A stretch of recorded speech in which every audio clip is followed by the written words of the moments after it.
umabot na sa 6.1 million pesos ang naihatid na tulong ng Department of Social Welfare and Development sa mga pamilyang apektado ng bagyong Krising at Habagat sa Ilocos Region. Alamin natin sa ulat ni Chester Trinidad ng PIA Ilocos Region. Nakapaghatid na ng mahigit 6.1 milyon na tulong ang DSWD sa mga pamilyang apektado ng bagyong Krising at pinalakas na habagat sa Ilocos Region.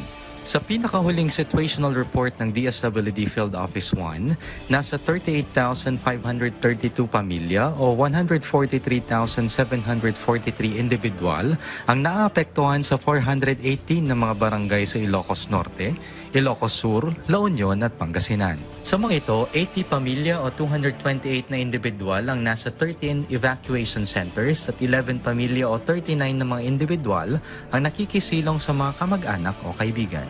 Ang DSWD naman ay mayroong 85.9 milyon na halaga ng standby relief resources, kabilang ang 77,040 family food packs, 15,289 non-food items at 3 milyon na standby funds na maaaring gamitin para sa augmentation nito. Ayon kay Regional Director Marie Angela Gopalan, nasa 19,000 food pack requests na ang natanggap nila at 9,000 na rito ang naipamahagi sa mga lugar na pinakaapektado. So sa ngayon, nasa 19,000 plus food packs ang na-request at ang na-deploy na po natin ay 9,000 and climbing. Kasi nandyan na po, approved na po yung 19,000 plus pero ang ating distribution either ipipick up ng LGU or dinadala namin sa areas. Anya, nakahanda ang DSWD na tumugon sa mga pangailangan at patuloy ang koordinasyon sa mga LGU habang may banta pa ng ulan sa mga susunod na araw.